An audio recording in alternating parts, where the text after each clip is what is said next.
uno o alguno de nosotros podría pensar que presenciamos un juego de niños, o que tal vez un malabarista perdió sus pelotas. ¿No es así? Recordemos que a veces la cámara nos engaña, como ahora.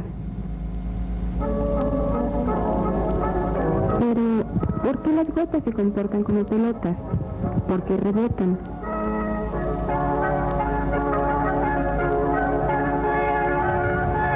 Para responder a esto tendremos que hablar del término tensión superficial. A la propiedad de los líquidos que hace que su superficie se comporte como si fuera una membrana elástica tensa, se le llama tensión superficial. Debido a esto, las gotas rebotan.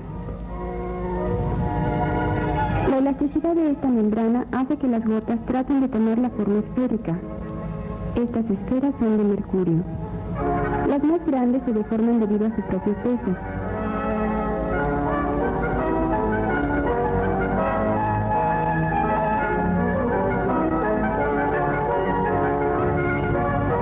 Se pueden deformar como si fueran globos, pero recobran su forma original al soltarlas.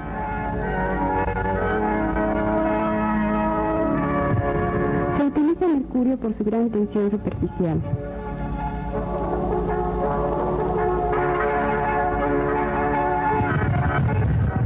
La gota crece hasta que la tensión superficial no es capaz de soportar su peso, y entonces se desprende y cae. Parece que estuviera cubierta por una membrana elástica que se rompiera siempre al mismo peso.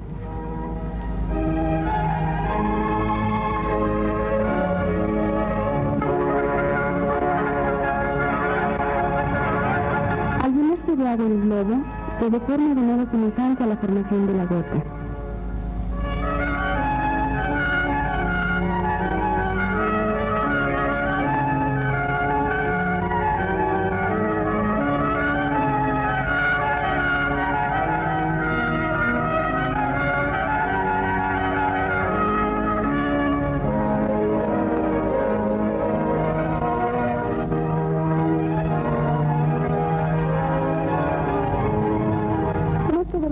Tienen la misma tensión superficial. El alcohol debe tener menor tensión superficial, ya que la gota que cae es de menor tamaño.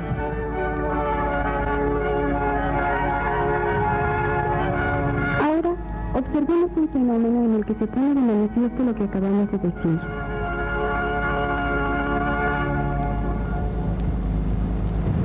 Agregamos alcohol en el centro. Parece salido de un viejo libro de alquimia o magia, ¿no es verdad?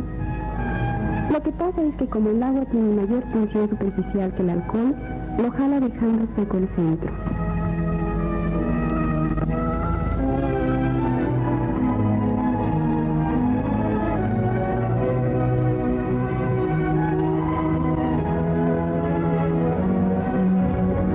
La tensión superficial hace flotar un bote de tela de alambre encerada y sostiene un poco de agua en esta coladera.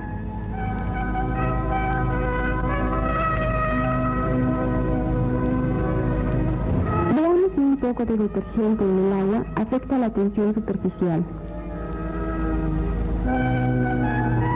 El bote se hunde y la coladera deja pasar agua. Por lo tanto, la tensión superficial disminuye.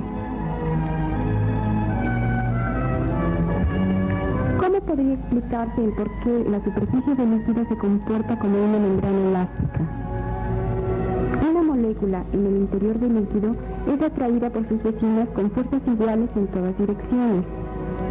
Una molécula en la superficie es atraída hacia el seno del líquido, dando origen a la tensión superficial.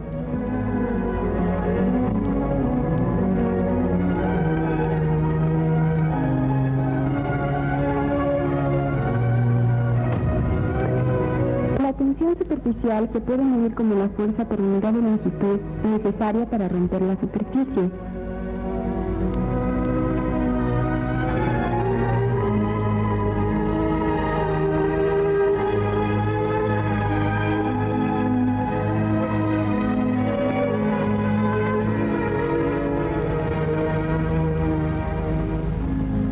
O como trabajo por unidad de área necesario para formar la superficie.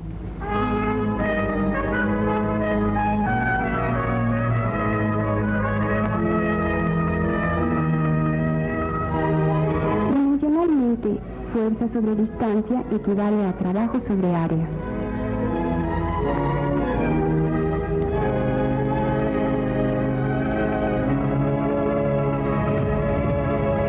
Con esta película japonesa veremos que la tensión superficial en un punto es la misma en todas direcciones.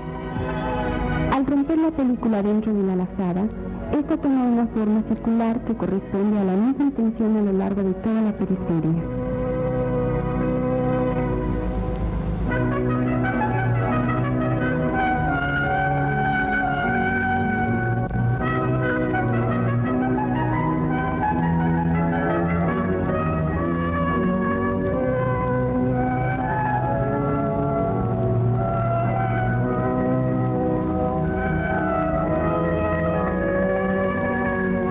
Resumiendo, la tensión superficial hace que los líquidos se comporten como si estuvieran cubiertos por una membrana elástica.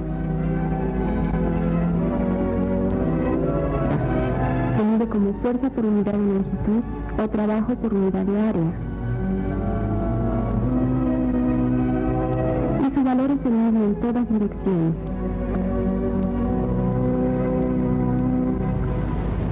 Incluye la formación de las nubes, en el lavado de ropa y hasta sirve de pretexto para hacer películas.